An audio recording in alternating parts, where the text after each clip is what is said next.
الحمد لله نحمده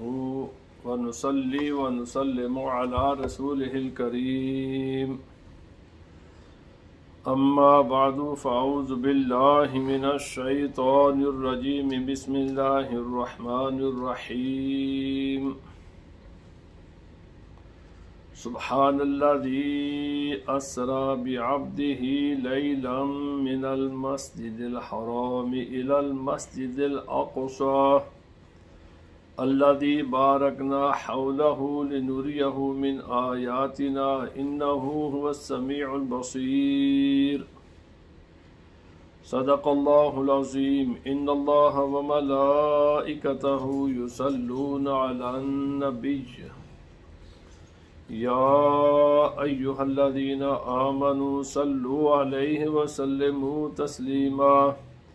اللهم صل على سيدنا ومولانا محمد وعلى آله وأصحابه سيدنا ومولانا محمد وبارك وسلم عليه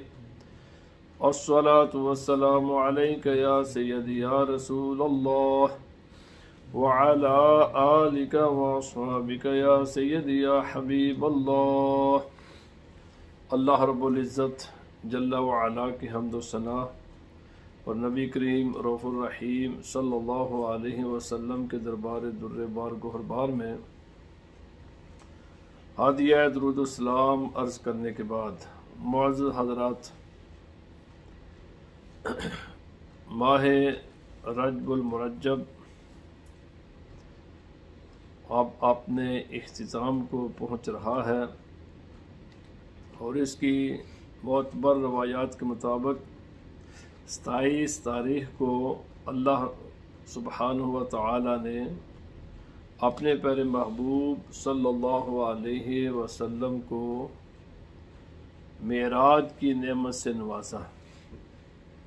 جس کا ذکر جو میں نے قرآن حکیم کی آیت بینہ تلاوت کی ہے اس میں اللہ پاک نے فرمایا کہ سبحان الذی اسری بعبدہ لیلا من المسجد الحرام الی المسجد الاقصی، پاک ہے وہ ذات جو لے گئی اپنے خاص اور خاص بندے کو مسجد حرام سے لے کر مسجد اقصی تک، الذی بارکنا حولہ، جس کے ارد گرد اللہ پاک نے برکتیں رکھی ہیں، لِنُرِيَهُ مِنْ آیاتنا، یہ سفر کیوں کرایا گیا تاکہ ہم آپ صلی اللہ علیہ وسلم کو اپنی نشانیاں دکھائیں، اپنی آیتیں دکھائیں۔ اِنَّهُ هُوَ السَّمِيعُ الْبَصِيرُ، بے شک وہ سننے والا دیکھنے والا ہے۔ حضرات گرامی، واقعہ معراج مشہور ہے، معروف ہے۔ قرآن حکیم کی 2 مقامات پر اس کا ذکر ہے، ایک تو یہی جو آیت کریمہ میں نے 15 سپارے کی پہلی آیت کریمہ تلاوت کی ہے اس میں، اور دوسرا سورۃ النجم 27ویں سپارے کی جو سورت ہے وہاں پر اللہ پاک نے اسی واقعے کا ذکر فرمایا ہے۔ گزشتہ چند جمعوں سے میں عرض کر رہا ہوں کہ الفاظ کے اعتبار سے معراج، اسراء، عروج، یہ الفاظ ہیں بہت مختصر سے، لیکن اس کے نیچے معانی کے ایک ایسا سمندر ہے۔ رسول اللہ صلی اللہ علیہ وسلم کو اللہ تعالیٰ نے ایسی شان عظمتیں عطا کی ہیں اور ایسے معجزات اور اپنی قدرت کی ایسی نشانیاں دکھائی ہیں کہ جن کا احاطہ انسانی عقل کے بس میں نہیں ہے، بہت زیادہ۔ تو پھر رسول اللہ صلی اللہ علیہ وسلم نے خود بھی جب واپس تشریف لائے تو اس واقعے کو بیان فرمایا، اور یہ واقعہ سچے مخلص اور مضبوط ایمان والوں کے درمیان اور کمزور ایمان والوں کے درمیان ایک امتحان بھی بن گیا، یہ بھی ہے۔ انشاءاللہ العزیز اس رات کو اس واقعے کو مزید تفصیل کے ساتھ بیان کریں گے، لیکن سر دست میں چند باتیں یہاں کرنا چاہتا ہوں کہ اللہ رب العزت نے اس سفر کی جو حکمت ہے وہ بیان فرمائی ہے کہ ہم تاکہ رسول اللہ صلی اللہ علیہ وسلم کو اپنی نشانیاں دکھائیں۔ یہاں پر ایک بات عرض کر کے میں اپنی بات کو ذرا آگے بڑھاتا ہوں۔ علماء نے لکھا ہے کہ انسان اس دنیا میں جو سوچتا ہے، جو کرتا ہے، جو عمل ہے، تمام اعمال، تمام اخلاقیات، تمام خیالات، اعتقادات، ہر ایک کی ایک شکل ہے جو لوح محفوظ میں اللہ پاک نے، وہاں پر یہ الفاظ نہیں ہیں یہ جیسے علی بات آسا، وہاں پر اللہ تعالیٰ نے ان چیزوں کی شکلیں رکھی ہیں، کیونکہ الفاظ مختلف ہیں۔ دنیا کی ہزاروں سینکڑوں لینگویجز ہیں، سینکڑوں، ایک ہی چیز کے نام دنیا کی سینکڑوں ہزاروں زبانوں میں مختلف ہیں۔ تو لوح محفوظ میں یہ ہر زبان کے الفاظ نہیں ہیں، بلکہ وہاں پر ان اشیاء کی صورتیں ہیں، شکلیں ہیں۔ اور یہاں پر ضمن میں ایک آدھ بات عرض کر کے آگے چلتا ہوں تاکہ شاید کسی کو یہ بات سمجھ آ جائے۔ علماء نے اس پر بحث کی ہے، فلاسفروں نے بحث کی ہے کہ جو اللہ تعالیٰ نے لوح محفوظ میں ان تمام چیزوں کی اشکال، شکلیں، صورتیں اللہ پاک نے محفوظ کی ہیں، ان میں سے سب سے خوبصورت شکل کیا ہے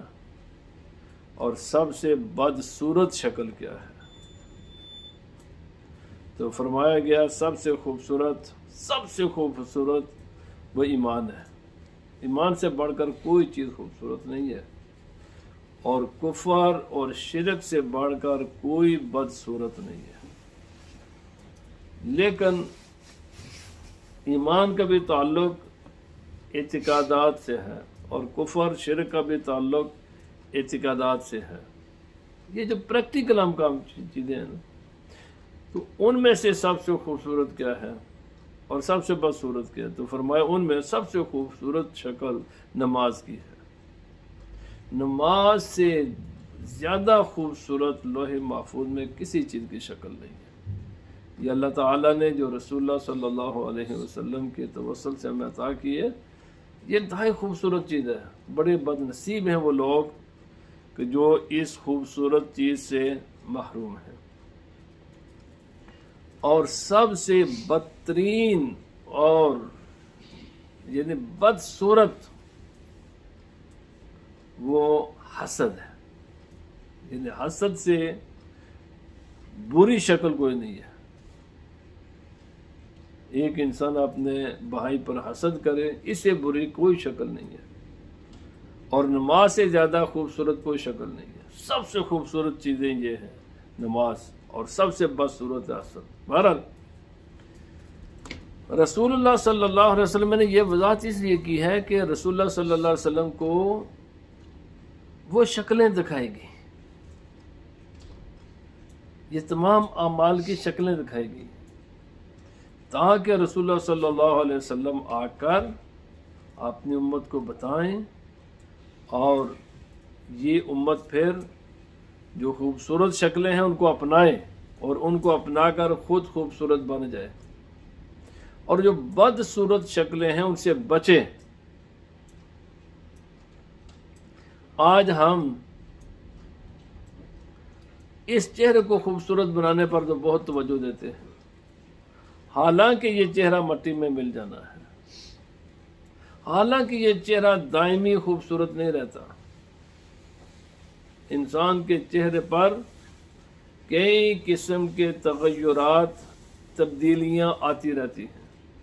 آپ جانتے ہیں ایک بچہ ہوتا ہے، اس کی شکل مختلف ہوتی ہے، پھر تھوڑا سا جوان ہوتا ہے، شکل اس کی بدلتی رہتی ہے، جوان کی شکلیں اور ہو جاتی ہیں، بوڑھوں کی شکلیں اور ہو جاتی ہیں، ان میں تغیر آتا رہتا ہے، ان بدلا، اور پھر جب انسان مر جاتا ہے تو بالکل اس کی شکل اور ہو جاتی ہے، اور قبر میں چند دنوں کے بعد تو بالکل جو وہ بھی نہیں رہتی۔ جو نہ رہنے والی شکل ہے اس پر تو ہم بہت توجہ دیتے ہیں، لیکن جو دائمی ہے، جو اصل شکل ہے انسان کی، جس سے انسان خوبصورت یا بدصورت نظر آئے گا، اس پر ہماری کوئی توجہ نہیں ہے۔ انسان کی خوبصورتی اس کے اخلاق، اس کی عبادات میں ہے، اور انسان کی بدصورتی اس کے برے اعتقادات اور برے اخلاق اور برے اعمال ہیں۔ حضرات گرامی، جو رسول اللہ صلی اللہ علیہ وسلم کو اس رات میں نے وہ اس لیے کہ ہم جو تو بہت وسیع واقعہ ہے، لیکن میں کہتا ہوں کہ ہم واقعہ بھی سنیں، لیکن ساتھ ساتھ ان چیزوں پر بھی نظر رکھیں کہ جن سے ہمیں بچنا چاہیے۔ انہی میں سے میں نے گزشتہ جمعے کا عرض کیا تھا کہ یہ دنیا اس کو بوڑھی شکل میں دکھایا گیا، جس کے چہرے پر میک اپ تھا، بظاہر خوبصورت، حقیقت میں انتہائی عمر رسیدہ۔ یہ دنیا بھی ایسی ہے، اور آج میں عرض کرتا ہوں، رسول اللہ صلی اللہ علیہ وسلم نے فرمایا، میں نے دیکھا کچھ لوگ ہیں، وہ ان کے سامنے پاکیزہ اور خوشبودار گوشت ان کے سامنے پیش کیا جاتا ہے، یہ حدیث میں آتا ہے، اور ان کے سامنے بدبودار سڑا گلا جس میں کیڑے پڑے ہوں، انتہائی بدبودار گوشت، میں نے وہ بھی دیکھا۔ اور بعض لوگوں کو میں نے دیکھا کہ تر و تازہ اور صحت مند اور بہترین گوشت کو چھوڑ کر وہ سڑے گلے، بدبودار، جس میں کیڑے پڑے ہوئے ہیں، ان کو کھانے کی طرف، اس گوشت کو کھانے کی طرف بڑھ رہے ہیں، اور وہ کھاتے ہیں اور انہیں کھلایا جا رہا ہے، لیکن جو اچھا ہے اس کو چھوڑ رہے ہیں۔ تو رسول اللہ صلی اللہ علیہ وسلم نے فرمایا، میں نے پوچھا جبرائیل علیہ السلام سے کہ یہ کیا معاملہ ہے؟ انسان کی فطرت کا تقاضا، عقل کا تقاضا، طبیعت کا تقاضا تو یہ ہے کہ پاکیزہ چیزیں کھائی جائیں اور گندی، گلی سڑی، بدبودار چیزوں سے بچا جائے، لیکن یہ لوگ اس کا الٹ کر رہے ہیں اور یہ مجبور کیے جا رہے ہیں کہ یہ کھاؤ۔ اب تو جبرائیل علیہ السلام نے عرض کیا، یا رسول اللہ صلی اللہ علیہ وسلم، یہ وہ لوگ تھے کہ جن کے ہاں ان کی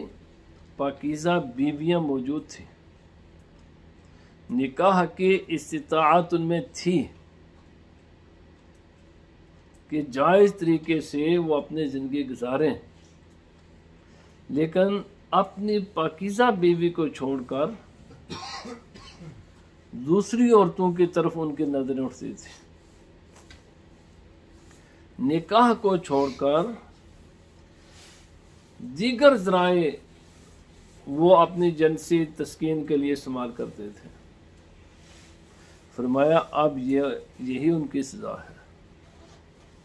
قیامت کے روز ان کو یہی دیا جائے گا۔ میرے بھائی، کفار کی صحبت کی وجہ سے آج ہمارے خیالات میں کافی تبدیلی آ گئی، خصوصاً نوجوان طبقے میں، چاہے وہ لڑکے ہوں یا لڑکیاں۔ اسلام کا حکم یہ ہے، بلکہ خدا کا حکم ہے، وَأَنكِحُوا الْأَيَّامَ مِنكُمْ وَالصَّالِحِينَ مِنْ عِبَادِكُمْ وَإِمَائِكُمْ، یہ خدا کا حکم ہے کہ جو تم میں سے بن بیاہے لوگ ہیں، جن کا ابھی نکاح نہیں ہوا اور نکاح کی عمر کو وہ پہنچ گئے ہیں، ان کے نکاح کرو، چاہے وہ لڑکے ہوں چاہے وہ لڑکیاں ہوں، دونوں کا نکاح کرو، یہ خدا کا حکم ہے۔ وَأَنكِحُوا الْأَيَّامَ مِنكُمْ، ایام کہتے ہیں وہ آدمی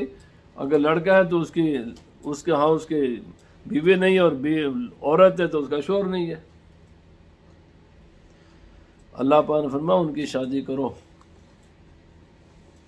کچھ تو آج کل والدین لاپرواہ، اور کچھ بچے نہیں مانتے اور بچیاں نہیں مانتی، کیونکہ وہ ایک ان کے دماغ میں خناس بٹھا دیا گیا ہے، کوریئر ہونا چاہیے۔ میرے بھائی یاد رکھیں، خود اسی آیت کے آگے اللہ پاک نے فرمایا کہ اللہ تعالیٰ رزق کے دروازے کھولتا ہے نکاح شادی ہونے کے بعد۔ ہم تلاش کرتے ہیں اس چیز کو پہلے جس کا خدا نے وعدہ کیا ہوا، پہلے یہ کام کرو گے تو میں رزق کے دروازے کھولوں گا۔ اٹھائیں سورۃ نور، اٹھا لیں، پڑھیں جا کر۔ اللہ پاک نے فرمایا جس چیز کی تم نکاح سے پہلے تلاش کرتے ہو نا، یہ پہلے نہیں ملے گی، بعد میں ملے گی۔ پہلے نکاح کرو، پھر رزق کے دروازے میں کھول دوں گا۔ علماء نے فرمایا کیونکہ کبھی کبھی اللہ رب العزت نے مرد کی تقدیر میں رزق کی تنگی لکھی ہوتی ہے، اس کے مقدر میں رزق نہیں ہوتا، لیکن لڑکی کے مقدر میں رزق ہوتا ہے۔ جب نکاح ہوتا ہے نا تو لڑکے کو تو اللہ نے کچھ بھی نہیں دینا تھا، لیکن اس لڑکی کی وجہ سے اللہ اس کو دے دیتا ہے۔ اور کبھی کبھی لڑکی کے مقدر میں کچھ نہیں ہوتا، لیکن اس لڑکے کی وجہ سے اللہ تعالیٰ لڑکی کا بھی رزق کشادہ فرما دیتا ہے۔ اور کبھی یوں بھی ہوتا ہے، نہ لڑکے کے مقدر میں نہ لڑکی کے مقدر میں، دونوں کی تقدیر میں رزق نہیں ہوتا، لیکن جب ان کے ہاں اولاد ہوتی ہے نا تو اس اولاد میں سے کسی کی وجہ سے اللہ تعالیٰ دونوں ماں باپ کا رزق کشادہ فرما دیتا ہے۔ میرے بھائی، میں ہمیشہ یہ تاکید کرتا ہوں کہ کفار کی صحبت کا اثر تو کرے گی نا، پر اس سے بچو۔ کب بچو گے؟ جب تم قرآن حکیم کو پڑھو گے اور اس پر ایمان لاؤ گے، جب اپنا دین پڑھو گے، اس پر ایمان لاؤ گے۔ میں تو اب اس منظر سے آگے نکل چکا ہوں نا، میں نے خود اپنی زندگی میں دیکھا ہے، سبحان اللہ۔ یعنی اللہ تعالیٰ رزق کے دروازے کھولتا ہی نکاح کے بعد ہے۔ اس لیے لڑکوں اور لڑکیوں دونوں کی خدمت میں میری گزارش ہے، اور ان کے ماں باپ کی خدمت میں بھی میری یہ گزارش ہے کہ اپنی اولاد کی شادی جلدی کریں اور اس کی نیت رکھیں اولاد، کیونکہ رسول اللہ صلی اللہ علیہ وسلم نے فرمایا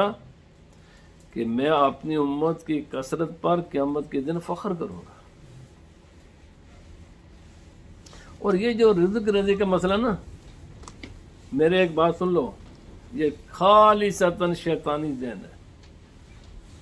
بالکل اونلی یہ شیطان ہے جو اللہ پاک نے قرآن پاک میں فرمایا وہ اس قسم کے وسوسے ڈالتا ہے۔